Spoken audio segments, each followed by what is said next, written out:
La CGT déploie également une stratégie en faveur du développement du sport. Qu'en est-il? Pourquoi cette démarche? Quelles sont les perspectives? Quelles sont les perspectives au niveau confédéral pour la CGT? Oui, bonjour à toutes et à tous. Déjà, dire que suite à la décision politique, effectivement, que Paris se saisisse des JO 2024, on a tout de suite constitué au sein de la CGT un collectif de travail, puisqu'on s'est inscrit dans un comité de candidature, donc bien en amont. Et le dossier de candidature a été donc développé aussi avec cette charte sociale, donc c'est un point intéressant. Et je citerai Thomas Bach qui disait, puisqu'on est parti aussi en étant dupe de rien, mais notamment en disant en 2014, donc le nouveau président du CIO de l'époque, le CIO doit être lui-même porteur de changement, sous peine d'être contraint par les critiques, les manifestations d'hostilité des populations et le désistement des villes tentées par une candidature. Voilà. C'est intéressant parce qu'effectivement, après nous on n'était pas sur l'idée de savoir si il faut faire les JO ou pas, etc. Nous, après c'est tout l'environnement social, environnemental aussi, parce qu'il y a une charte aussi avec le WWF aussi qui a été signée, et c'est ça qui nous intéressait. Et notamment d'avoir une charte sociale de haut niveau, et on pense effectivement qu'on a une charte très intéressante, puisqu'elle a été reprise, ça a été dit à plusieurs reprises, comme exemple au niveau de l'OIT, mais même ailleurs. Donc s'il peut avoir toute modestie gardée, bien évidemment, et encore faudra-t-il la faire vivre, cette charte, parce que c'est pas tout d'avoir des outils, et il faut après les faire appliquer. C'est effectivement, ça peut faire référence et avoir un précédent avant les JO 2024 et après, de ce point de vue-là, je pense que ce serait intéressant, et nous en tout cas c'est un des challenges que l'on veut relever. Donc il faut savoir aussi qu'il y a une deuxième charte, puisqu'on a signé d'abord avec les 5 confédérations de notre pays, puis on a fait signer le patronat en juin 2018, et en parallèle il y a aussi une autre charte, la charte Solideo, qui prévoit donc 10% d'insertion et 25% des chantiers, des contrats donc au PME. Je dis ça parce que 80% des épreuves et aussi bien sûr des constructions vont être des équipements vont être en Seine-Saint-Denis. Bien sûr il y a Marseille, bien sûr il y a Paris, mais 80% va se dérouler en Seine-Saint-Denis, dans un département comme vous le savez, et on y est, où la souffrance sociale, le chômage, je ne vais pas vous faire l'affront de vous redonner les chiffres du chômage dans notre département de la Seine-Saint-Denis, mais au-delà de ça, en Ile-de-France, sont très forts. Et en Seine-Saint-Denis, il faut savoir que 30% de la population a moins de 20 ans, donc on a besoin d'avoir des débouchés, de l'emploi, de la formation, des qualifications.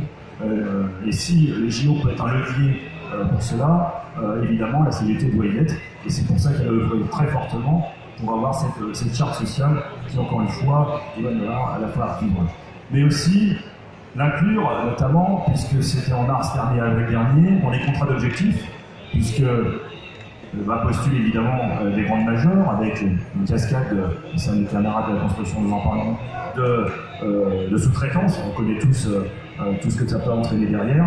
Donc que cette charte sociale soit prise en compte aussi donc dans les critères d'attribution des chantiers notamment. Puisque nous on a identifié tout de suite plusieurs choses, déjà 3 phases, l'avant, le pendant et l'après. La construction, etc. Évidemment, le droit français, international, on sait qu'il peut y avoir des travailleurs détachés, etc., etc. On sait qu'il y a des métiers en tension, là aussi, le camarade de la construction pour en parler, qui sont déjà en tension actuellement. Et donc, tout ça dans un contexte très mouvant, puisqu'on a aussi plusieurs portes revendicatives, et on ne se gêne pas évidemment pour les porter, notamment sur il y avait les terrains de PSA à l'époque, où on pourrait éventuellement faire du village olympique, évidemment, où on voulait qu'il puisse y avoir encore de l'industrie, puisqu'on sait qu'il y a un emploi industriel derrière ces 4 emplois induits, et donc, je l'ai dit, les chiffres du chômage dans notre département et plus lointainement sont importants. Des dossiers aussi comme le CTG Express, qui ne s'arrêtera jamais en Seine-Saint-Denis, mais prenons des jeux, en tout cas en ce qui concerne. Donc en tout cas le COJO nous a toujours dit, nous c'est pas notre dossier, etc. Mais il n'empêche que c'est 2,2 milliards, et c'est un vrai scandale où à la fin c'est les contribuables qui vont payer parce que ça sera jamais rentable, comme on peut avoir d'autres exemples ailleurs, par exemple. Donc voilà. Et aussi, par exemple, au niveau environnemental, on essaie aussi d'appuyer sur des choses. On a un formidable outil en Seine-Saint-Denis par exemple, qui est le fret du Bourget, Et quand on parle d'environnement, on veut évidemment des jeux socialement responsables, mais aussi au niveau environnemental. Et du coup, ça permet aussi de mettre en avant, et de dire au COJO comme à la Solidéo, qu'il y a des outils importants qui peuvent aider sur ces questions-là, et ça permettrait de dynamiser et pas savoir simplement, évidemment, des intentions de façade sur ces choses-là. Voilà, donc nous, c'est les quelques chiffres quand même, on a aussi l'expérience en Seine-Saint-Denis sur plusieurs choses qui se sont passées, comme la Coupe du Monde de 98, donc ça aussi c'est des expériences. Le mondial d'athlétisme en 2003, ou la Coupe du Monde du rugby et l'Euro en 2007 et en 2016, donc l'Euro de football, donc c'est des choses importantes. Et puis il faut savoir aussi, donc ça a été dit par Bernard, 150 000 emplois, alors au début c'était 250 000, il y a une cartographie des emplois qui a été révélée, donc malheureusement on a pris 6 mois de retard là-dessus, parce que les choses vont se mettre en branle que 6 mois après, déjà en mars-avril dernier, donc avec le distinguo qui a été fait sur plus de 78 000 pour l'organisation, les 60 000 pour le tourisme et les 11 000 pour la construction. Il faut savoir aussi que les Jeux, c'est 70 000 bénévoles. Ça aussi, pour nous, c'est important. Au sortir de cette période, on a fait du bénévolat, est-ce qu'on peut avoir un diplôme, quelque chose qui reconnaît ce qu'on a pu faire, et dans plein de métiers, d'intervention sur les JO. Je pense que ça, c'est des choses aussi importantes qu'on doit avoir en tête. Donc pour ces JO. Voilà, donc maintenant on est dans une phase où on s'est attelé à construire les outils, c'est-à-dire j'ai dit la charte sociale, etc., les 16 engagements. C'est des engagements, tu vois, les mots ont leur importance. Et actuellement, on est en train donc, de discuter avec le COJO et la Solidéo, et le comité de la charte sociale est reconnu dans l'organigramme et transverse de ces deux entités. Donc le COJO qui va s'occuper des épreuves et la Solidéo de la construction, avec des représentants, dont Bernard pour les 5 confédérations, sur la question des outils. Et on est en discussion au moment où je vous parle. Donc, par exemple, pour avoir des maisons, on n'a pas encore trouvé la dénomination exacte, mais ça vous parlera des maisons des salariés sur les chantiers. Comme vous savez, c'est des endroits clos, sécurisés souvent, où des choses peuvent se passer, notamment, je vous dis, en termes de travail détaché, etc., etc.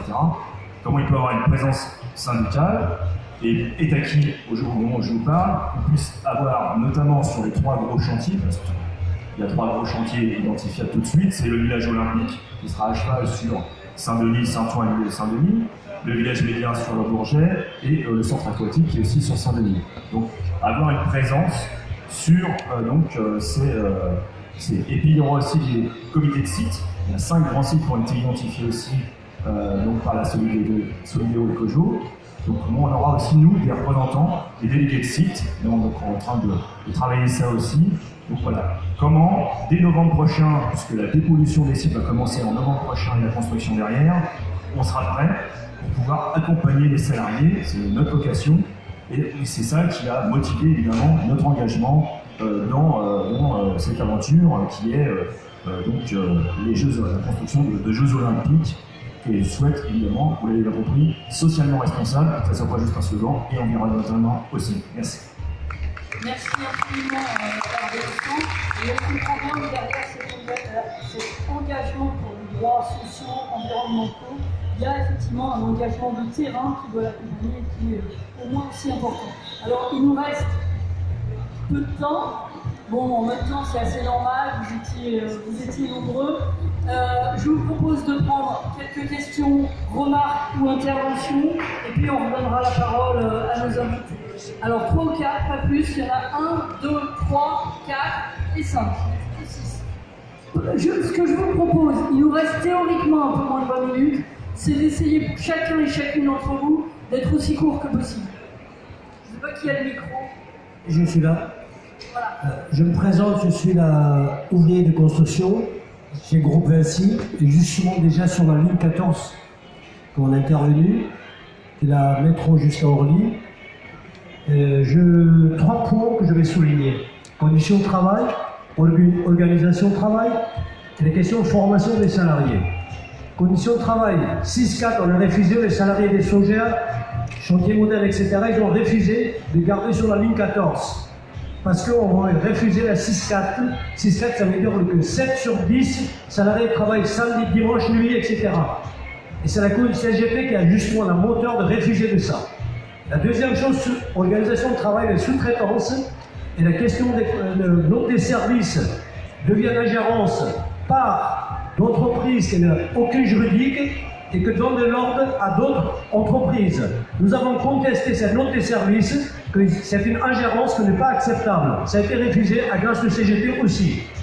Il y a d'autres choses. La contradiction, le RVM parlait, la formation c'est trop tard. On embauche des salariés qu'on forme, comment dire, des stagiaires, 1 an et 2 ans contrat, faire travailler sous-traitant ou moins cher possible, en garder, et que c'est pas du tout devenir une formation, plutôt devenir une exploitation de lourde. Et contradiction, que déjà notre fédération, également je suis membre des commissions exécutives, la fédération a manifesté des fermetures pour le CFA, et d'un côté on ferme le CFA, et d'autre côté on manque, comment dire, de personnes qualifiées. Il manque des personnels aujourd'hui, on ramène des salariés de Chartres, de Drôme, de Créteil. Il n'arrive pas à commencer à 6h du matin. Pour 6h du matin commencer, il faut qu'il réveille de 3h et 4h du matin. Et le patron refuse des grands déplacements, dire devient plus cher, et à des négociations permanentes qu'on ne s'arrête pas, qu'on n'arrive pas à réussir.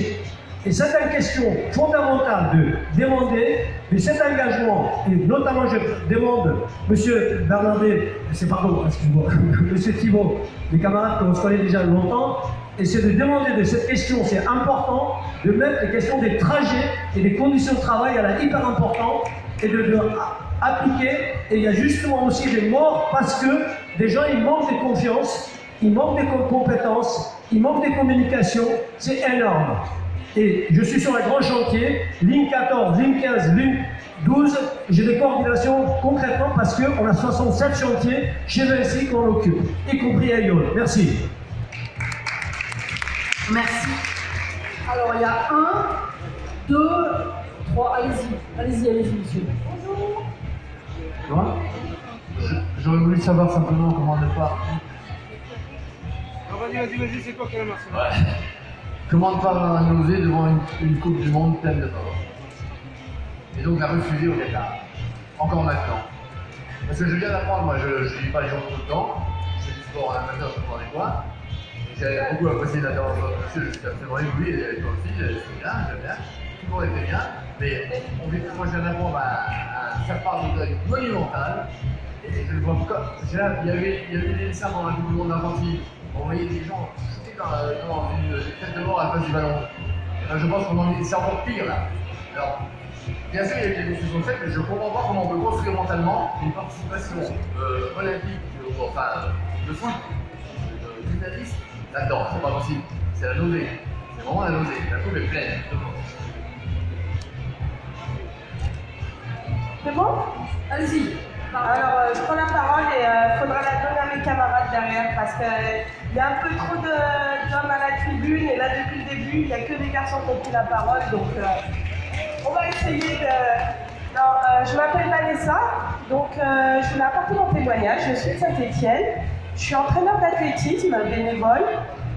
Parmi les jeunes que j'entraîne, il y a une jeune fille, en fait, je suis entraîneur en lancer, qui est lanceuse de disque et qui a terminé médaille de bronze au championnat d'Europe junior cet été à Boras. Et donc, je voulais témoigner dans le sens où, pour pouvoir m'accompagner, j'ai été intégrée au collectif d'entraîneurs de l'équipe de France. Et à côté de ça, donc, comme je suis bénévole, j'ai un emploi. Je travaille à la mairie de Saint-Étienne au service de l'urbanisme. Et donc, depuis le début, pour pouvoir m'investir dans l'équipe de France, j'ai posé les congés personnels. J'ai écrit à mon maire en lui demandant de m'octroyer des jours de congé parce qu'en gros, j'en ai plus. Là, j'ai plus de congé pour les fêtes de Noël, par exemple, j'ai tout liquidé. Et forcément, il s'est caché derrière l'aspect statutaire pour me refuser parce qu'à Saint-Étienne, on a un maire qui est républicain. Moi, mon père, il était adjoint maire communiste sous l'ancienne municipalité. J'ai déjà été candidate pour le parti. Donc, voilà, j'ai pas été aidée. Donc ça, c'est vraiment la première chose parce que avec le compte personnel d'activité, aujourd'hui, il y a des choses pour les dirigeants mais il n'y a rien pour les entraîneurs. Et on prend sur notre temps personnel, notre temps familial. Enfin, j'ai un petit garçon à côté, donc il faut que je rentre à l'école, il faut que je le garde pendant les vacances. Enfin, du coup, c'est difficile. J'ai besoin de temps. Et j'ai vraiment envie que ça se fasse par la voie statutaire, qu'il y ait des choses qui soient reconnues pour les bénévoles, parce qu'aujourd'hui, ma seule option, c'est ce qu'on m'a conseillé de faire, c'est de réduire mon temps de travail et de me mettre en auto-entrepreneur et de trouver des sponsors pour combler mon manque à gagner. Donc déjà, il y a ça. Après, la deuxième chose, c'est j'ai l'impression qu'il y a tout qui a été fait pour obtenir ces Jeux Olympiques, mais on s'en fout de la réussite des sportifs en fait. L'objectif c'était juste de les obtenir, mais dans les clubs, pour ma fédération, j'ai l'impression que rien n'est fait. On a beaucoup d'affichage. Donc justement la jeune Amanda là, que j'entraîne, elle est fléchée Génération 2024. Mais pourtant, il n'y a rien de concret. On reçoit des tonnes de papier, on nous dit vous êtes géniaux, mais sauf que dans les faits, pour arriver à obtenir des choses, c'est hyper compliqué. Donc elle est en BTS aujourd'hui, commerce international. Comme elle est inscrite sur les livres relève parce que sa performance, elle fait partie des 20 meilleures mondiales, donc elle est inscrite automatiquement sur les listes relève. Elle a le droit de faire son BTS en 3 ans. Sauf que concrètement, quand elle était acceptée après Parcoursup en lycée public, le lycée public n'a pas voulu faire l'aménagement sur 3 ans. Donc on a dû se retourner sur le privé. Donc ça veut dire qu'après on a dû aller chercher des subventions à la région Rhône-Alpes pour payer une école privée à 3 000 € de BTS. Et ça a été les seuls à accepter de faire ça, de pouvoir avoir cet aménagement. Et encore, c'est pas simple parce qu'elle dit, oui, on vous a fait l'aménagement, mais concrètement, elle a eu un conseil de discipline parce qu'elle avait trop d'absence, parce que cet hiver, elle a fait la Coupe d'Europe, elle a fait un match, et du coup, ça amène beaucoup d'absence scolaire. Et limite, ils lui ont dit, non, mais c'est bon, on t'a fait le BTS en 3 ans, ça suffit, quoi. Et l'autre chose, c'est qu'il y a de l'argent à mobiliser, donc il faut faire des tonnes de dossiers. Donc moi, ça va, je suis de la partie, je suis une administrative. Et il faut aller taper à la porte de ci, de ça, et c'est fatigant ça. La seule chose qu'on aimerait faire, c'est être avec les jeunes, leur transmettre notre passion. Et en fait, on se retrouve face à une bureaucratie qui est assez lourde.